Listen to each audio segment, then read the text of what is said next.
What's up, everybody? Welcome to the Action Network podcast presented by DraftKings. I'm your host, Chris Raybon, and this is our NFL Week 5 betting preview. Today, we're going to talk size, we're going to talk totals, we're going to talk props, moneyline underdog parlays, anytime touchdowns. Of course, as always, Bulldog Sunday six-pack against the spread bets with the help of my co-host, the Prime Minister of Degenerate Nation, Stuckey. Stuck been just on a real hot streak on the show, just carrying up 17-9 officially on the score. How you feeling heading into week 5, Stuck?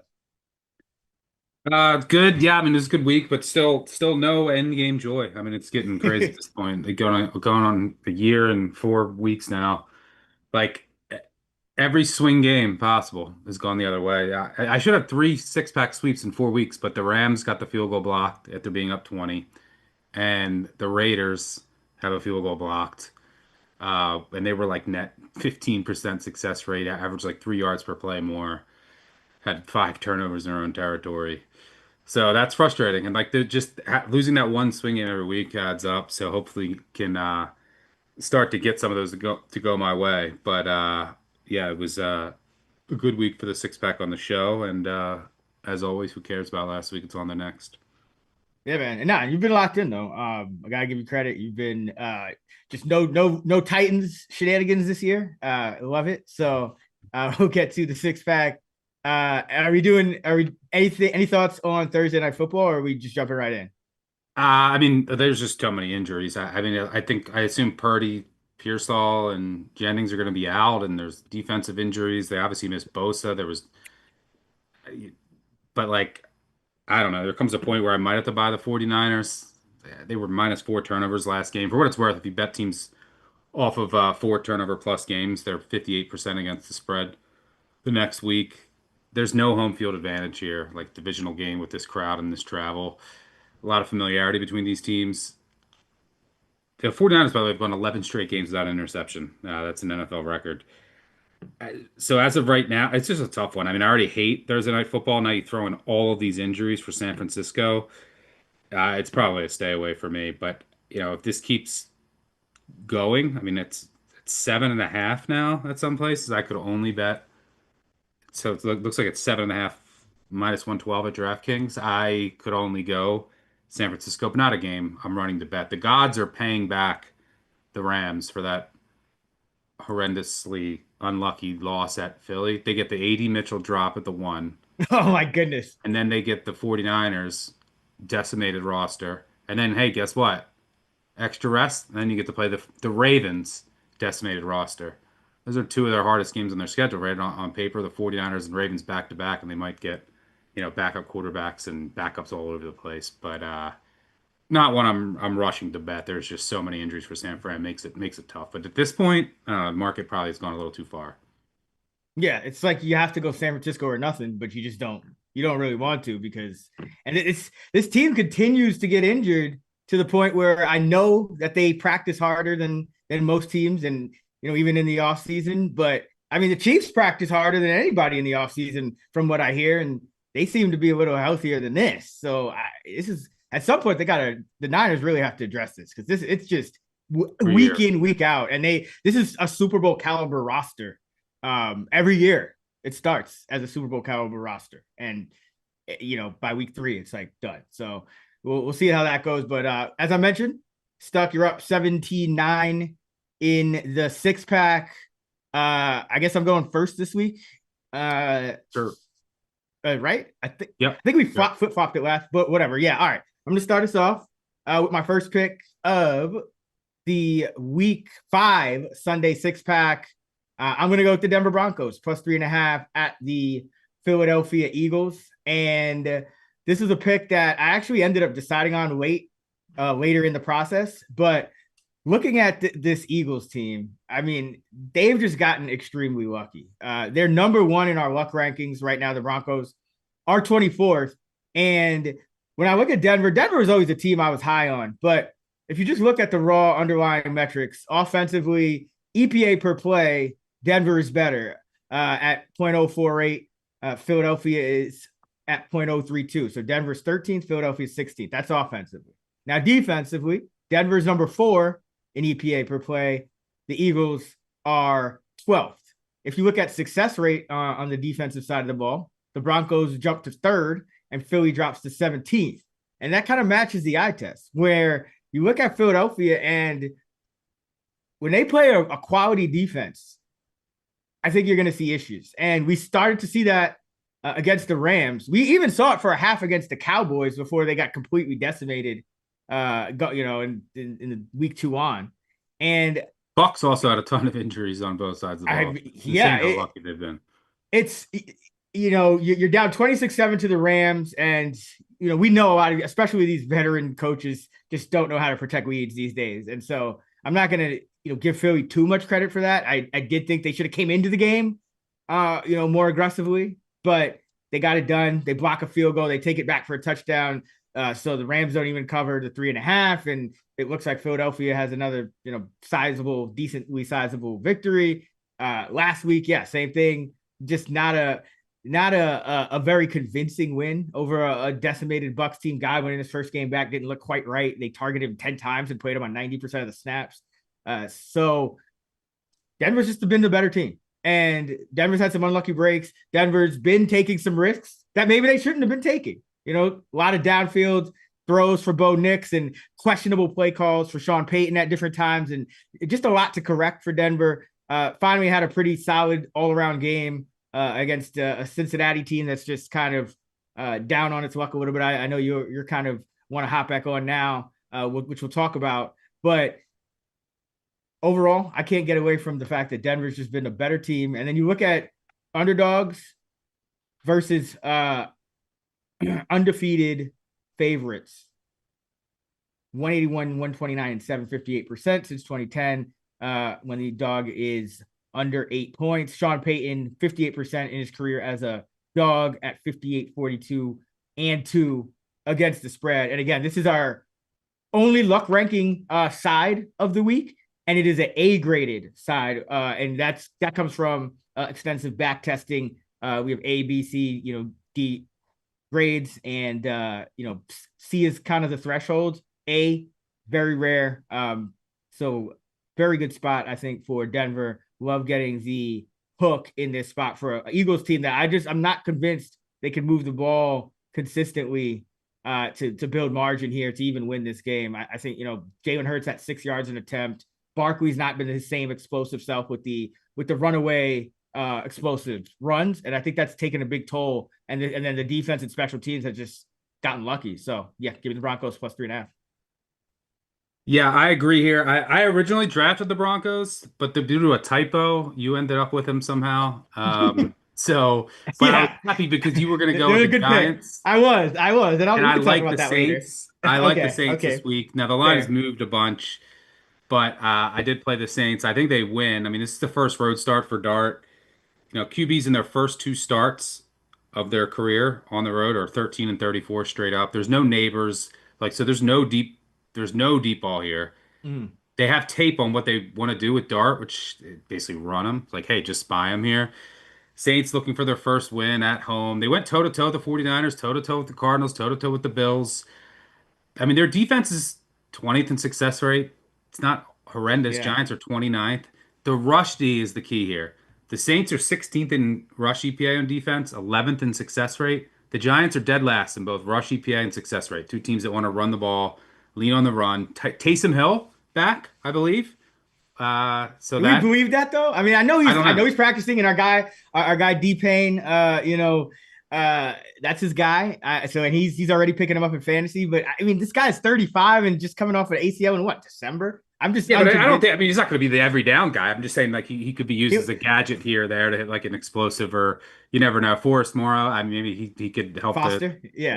Foster Morrow. Sorry. Taysom Hill will take the Maliki Matavao role, and Foster Moreau will take the Jack Stoll role. But Rattler has not been terrible. I mean, he's 17th success rate, 15th in completion percentage, 16th in completion percentage over expectation. Turnovers. So he's been the turnovers have killed him, but. I just think that this is a spot. Fair. I mean, you talked me off of him. When I was looking at like, I was like Denver Giant. Like once I adjusted for neighbors, it does get kind of shaky, but I still think Rattler's a little turnover prone, and it's hard to. like as a favorite, I still may end up fading Spencer Rattler. We'll see where the lines ends up. But But they can lean on the run game here. That is the clear weakness yeah. of this Giants D. Where That's you where you going with your pick though? Because we're getting off track here. okay. What I will You're making a say, good well, case. You're I making will a say good I case. agree on the Broncos. Okay. Lane Johnson's not healthy. Their offensive No. line isn't the same. Barkley's averaging 2.7 yards per carry in the second half. Last year was 6.7. Yeah, The because he ran interior, away from everybody. yeah, the interior offensive line is way worse, and they're banged up. Like Surtain, hey, he can take away just the only throw that the Eagles had. They run two routes with AJ Brown when they actually throw to him. Uh, Good luck against Surtain, and the Broncos are they could live in the backfield here. And here's what the Broncos can do on the road. They can lean on their run game. The Eagles' defense is significantly worse. It's like an average day now. They only have 5 sacks in 4 games, and they're 30th in rush success rate. Carter's banged up too. What's that? Carter's banged up now too. It looks Yeah, like. yeah. Carter is not 100% healthy, so who knows? It looks like he was out there practice, but yeah, the Eagles have been extremely lucky. And by the way, there's going to be a game where Hurts turnovers are coming. The last 2 years, this guy, 25 big time throws, 22 turnover worthy plays, yet 28 touchdowns and 6 interceptions. Like there's going to be a day where turnovers come, and it might be this week. So yeah, I mean, I don't trust this Eagles team to get margin over anyone. So I completely agree. But for my first pick and the second overall of the week 5 Sunday six pack, I'm going with the Cincinnati Bengals plus 10.5. This is as ugly as it gets. This is your buy low, sell high spot of the week, in my opinion. First, when you look at the lines, yes, they've looked good, but can we look at who they've done it against? The Bears. Remember, they got shut down by the Packers in week 1. They played the Bears backup defense at home in a great spot, but they had all those injuries. Then they played the Ravens. Have you seen the Ravens defense lately with all those injuries? The Ravens defense is in shambles. And then last week, they get a bunch of turnovers. It's not like their offense lit the world on fire against a really good Browns D, but they have benefited from some very fortunate situations over the past few weeks, and it might not be as good as it may appear. Meanwhile, the Bengals, I think this has to be close to rock bottom. I mean, and look, they went against Flores and the Vikings in Minnesota, and they went up against this Denver defense in Denver. That's like two of the hardest places to play against two of the hardest defenses to play. I get it's been a mess. Jake Browning's been a mess, but this should be much easier and will look like a much more functional offense at home against the Lions defense that's 28th in pass rush win rate. They're not just going to be in the backfield immediately. And if there's one thing Browning has consistently done, like we've seen him be a competent backup before and come in and play okay. He's really been good against the blitz. And even this year, his numbers are good against the blitz, and the Lions are blitzing at the highest rate in the league. But most importantly, the Lions are going to be without, looks like both of their outside corners. So you have a cluster injury there. I mean, they're probably going to kick Robertson out at the outside, and then Rock Ya-Sin might be starting. And then you're going to have to Oh, Rockets. you're going to have to put Maddox, Avante Maddox, who's awful at slot, or maybe you put Branch down there, or vice versa. I don't know. It's a mess either way on the outside, and you have Chase and Higgins still.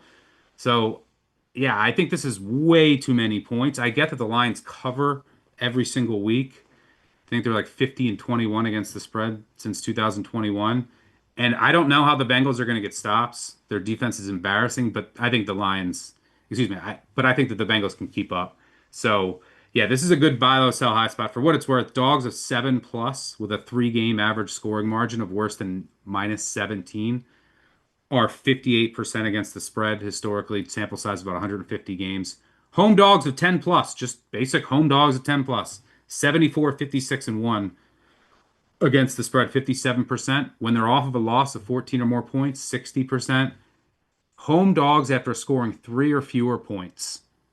That's who wants to bet them. I mean, usually means it's not a great team and everyone just saw them score 3 points or fewer. 61, 36, and 2 against the spread over the past 20 years, 63%. And just this decade alone, 7+ point home dogs, 71, 46, and 3 against the spread. So yeah, I can't get to this number one. It'll be easier for Browning here. Not going up against as elite of a pass rush. The Lions have cornerback injuries against one of the best wide receiver duos in the league. The only thing that scares me is like the Bengals quit. Like they look like they quit in that game against the Broncos, but this is the NFL. Team's not going to quit at home. They're still 2-2. Lions, I think, are close to the peak, have benefited from some things recently, have the Chiefs on deck, maybe a little bit of a sleepy spot. So, yeah, give me the Bengals catching 10.5. This line has gone way too far. I mean, the Lions were just 10-point favorites at home against Flacco.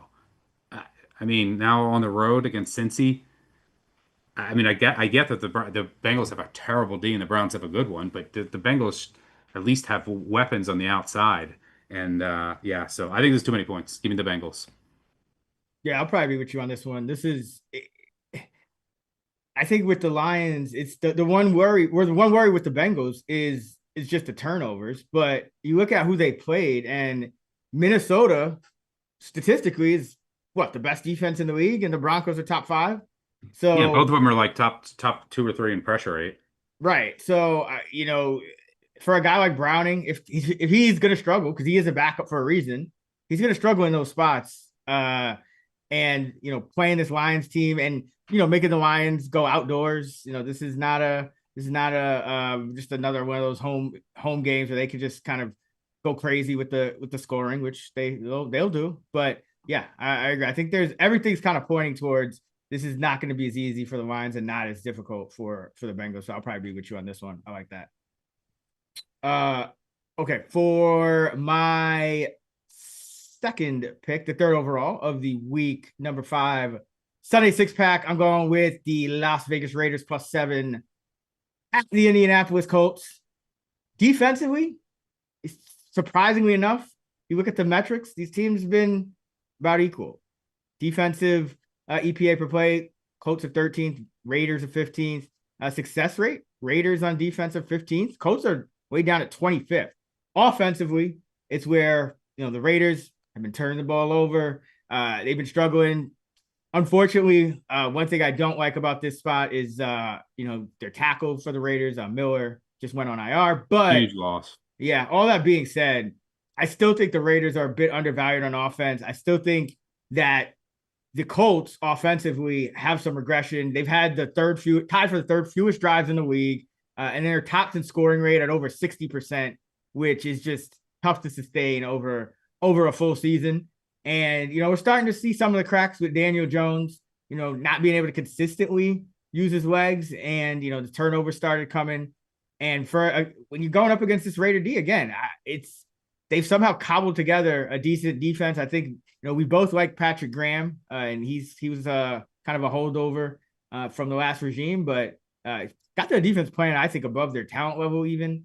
So that's a good sign. But also, Pete Carroll, this is still a veteran coaching staff, and I think that's what should help a little bit in this spot. And I still think Daniel Jones has some more aggression, because you look at him and he's in terms of throwing to his first read, and this is a credit to Steichen, but in terms of throwing to his first read, he's near the top of the league. And I just think over a full season, that starts to become more and more difficult. And this Raider defense, as one that tends to be a little bit better schemed than people think, is one that I think could make them pay. And then you mentioned it, the Raiders, they got unlucky to just turn the ball over numerous times in scoring position last week. That final score could have been a lot different. Even the Chargers' final score 2 weeks ago could have been a lot different when they lost 20-9. But overall, I think this Raider team is competitive. I don't think this Colts team is good enough to be a 7-point favorite here, even at home. Can't get to this number. Carroll off a multi-game losing streak, for what it's worth. 23-6-1 against the spread, 79% over a 30-game sample. So, and some of those were, in fact, with Geno. So yeah, give me the Las Vegas Raiders. Yeah, I mean, my number says I should join you. Maybe I will. But I mean, Geno's been a mess. And part of that is the offensive line's been a mess. And that has hurt the run game. And I don't think they're going to be able to, like, the Bears front is so bad and their defense is so beat up. I don't think they're going to be able to have a lot of success running the ball here. I just can't figure out why Geno, like, It's unbelievable how bad he's looked. And now you don't have your left tackle, who's by far your best offensive lineman, one of the better left tackles in the NFL and one of the most underrated.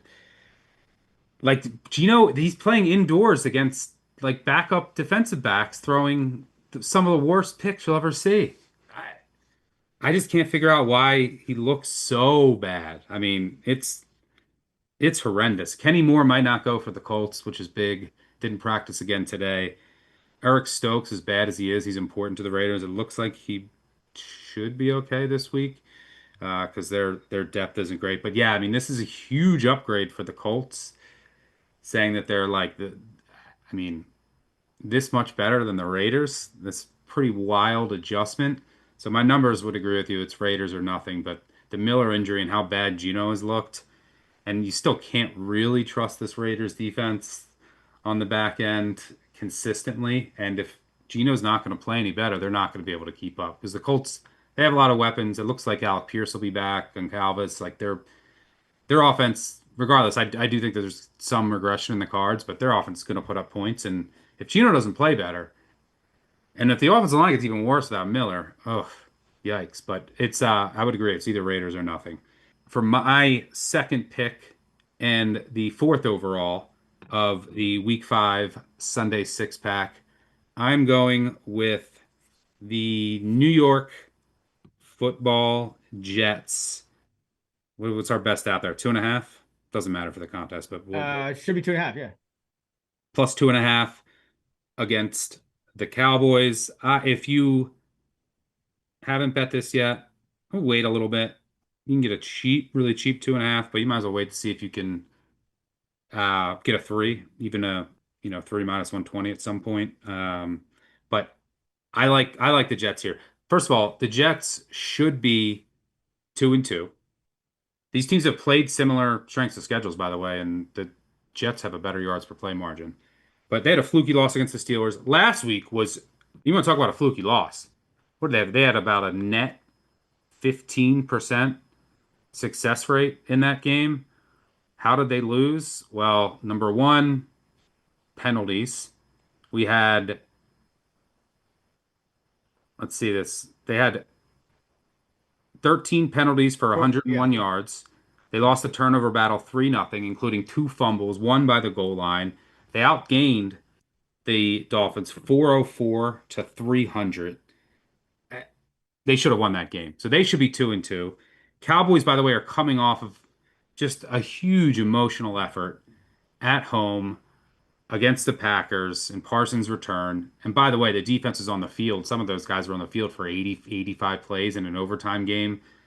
Usually see the effects of that on the defensive side of the ball the next week. It's a super small sample size, but road favorites after a tie. So when the team plays the full possible, the most amount of minutes you can possibly play, road favorites after a tie are just 0-4 against the spread. They're failing to cover by about 17 points per game. So they haven't even been close the next week. Fields this year has been so much better against zone. 6 yards per dropback versus zone. He's only four versus man. Well, the Cowboys are running the least amount of man in the league, like 6% man coverage. This defense is a joke. The Jets should be able to run it. And by the way, it's the worst pass defense in the league. So it's the Jets should get their run game going. Fields should have success through the air, like Fields with his legs. This Cowboys defense is horrendous. I'm getting them outdoors here too. We saw with their offense, it just didn't look the same against a Bears secondary with all backups. And you saw the loss of CeeDee Lamb and Turpin now is hurt and might not go. That's big, especially against the Jets team that likes to run a lot of man. And Turpin has been very good against man in his career. So yeah, I don't trust this Cowboys team one bit. Dak Prescott's playing really well, but the offensive line isn't healthy. Like I mentioned, there's no CeeDee Lamb. This is still one of the worst defenses in the league. Jets have been fairly unlucky, 0-4 going for their first win. For what it's worth, teams that are 0-4 or worse facing a team that is 500 or worse in the season are 67% against the spread over the past 10 years. So, yeah, I think this is more of a coin flip game. And I don't see why the Jets offense shouldn't have success. The Jets defense isn't anything to write home about, but with no Lamb, maybe Jermaine Johnson coming back outdoors at home. Give me the points here in a game that I think is I make basically around a pick.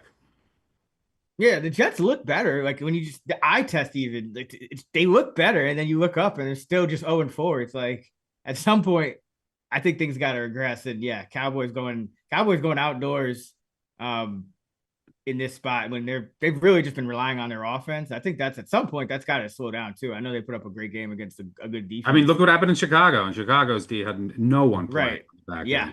end. Yeah. Some of these teams are just going to be Jekyll and Hyde home road, and MetLife, it's not an easy place to play if you're not used to it. So yeah, I like that as well. We'll talk about probably revisit that in a bit.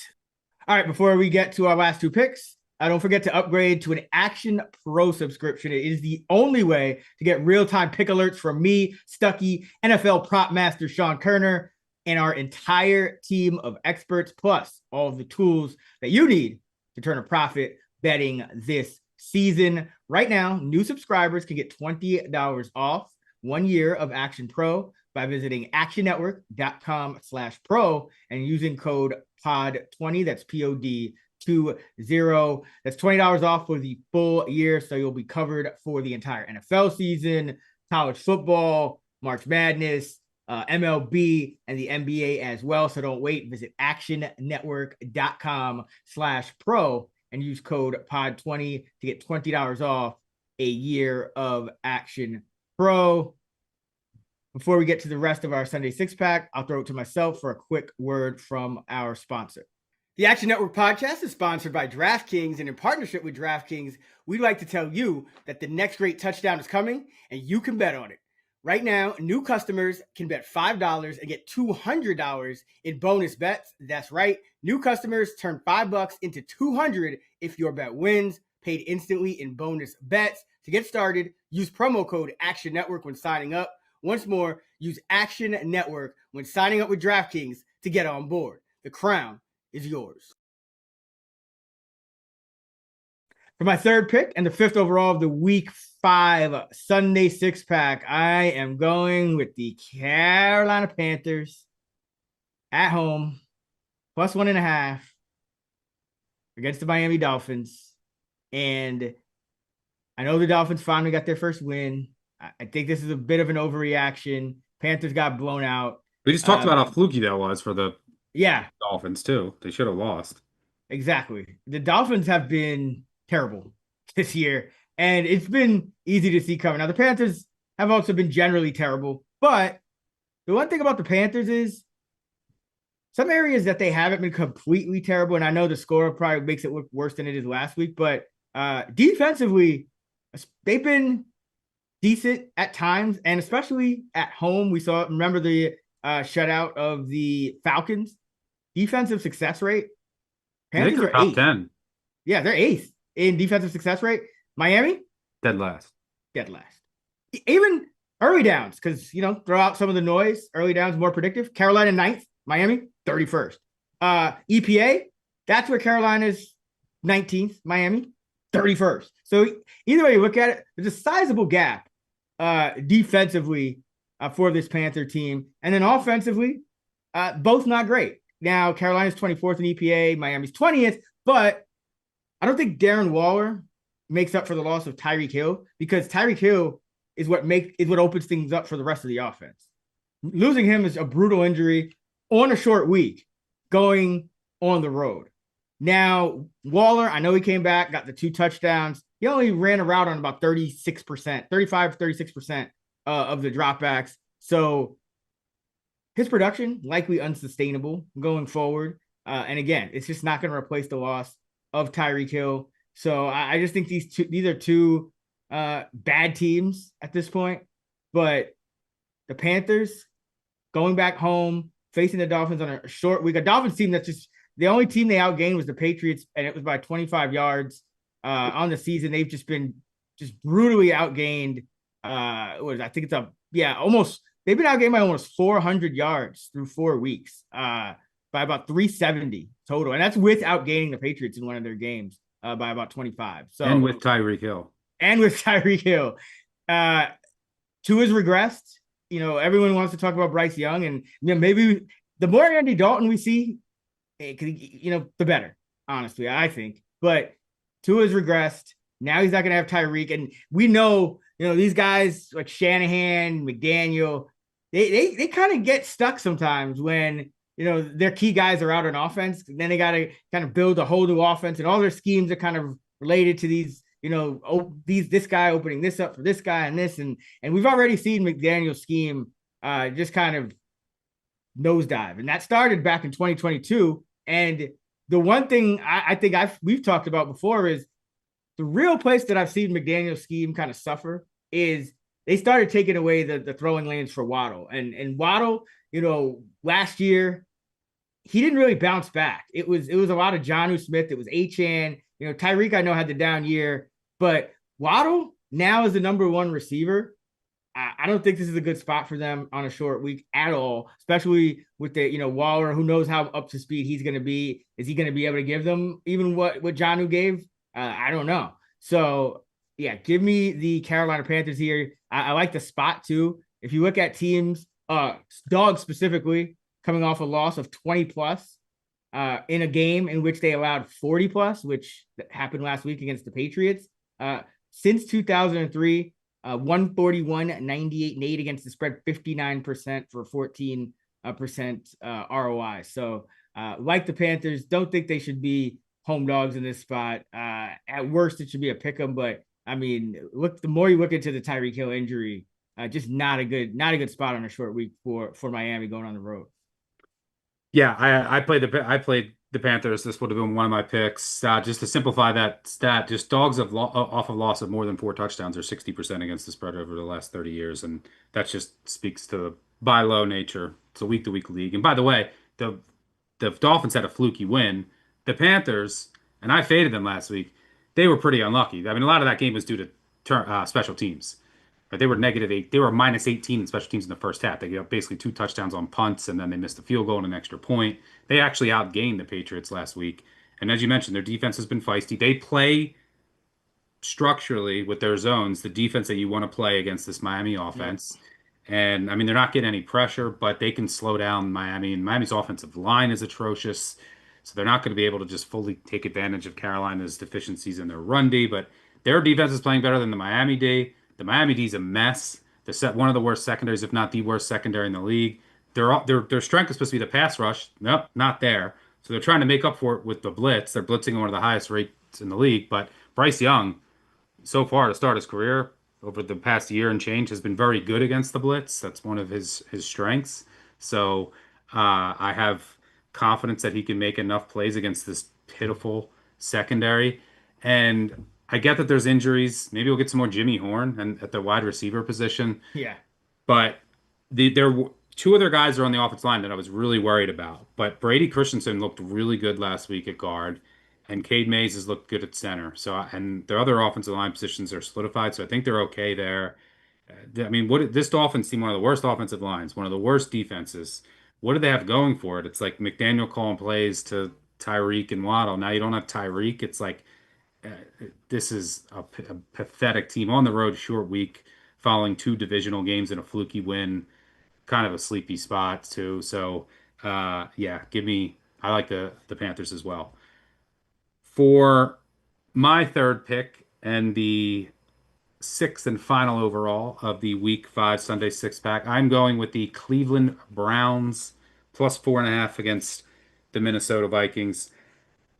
This game is in London. The spot is not ideal. You have, you're going overseas and you're making a quarterback change to a rookie against a Brian Flores defense and a Vikings team that's already overseas. Obviously not great. I give the Vikings about a half point for that. But what also isn't great is the Vikings offensive line situation. Probably going to be without 3 starters up front, and you're talking backups who cannot play. And you're going up against a Browns defense that's number one in run block win rate, number one in pass block win rate, number one in pressure rate. And you have Carson Wentz back there, who has a 30% pressure to sack rate, 10% turnover worthy play rate, just locks onto his first read and then nothing else. I mean, Browns are going to play man on the outside and they're going to get pressure almost immediately. And what's the recourse for Wentz? Throw picks, get stripped. You can't even run on the Browns. So I just don't know how this Vikings offense is going to look functional. On the other side, okay, what are the Browns going to do? Yeah, it's not pretty against the Flores defense, but they can run the ball. That's what they're going to do here. Like I don't know, what do you hand to the Judkins 30 times? The Vikings are 26th in rush EPA, 20th in rush success rate. That's where their weakness is. They miss Blake Cashman in the run D. They also miss Van Ginkel. Dallas Turner's a big drop off there. I don't think Van Ginkel's going to play. Cashman's on IR. So obviously you don't want Gabriel in his first start dropping back and trying to throw all over this Flores defense.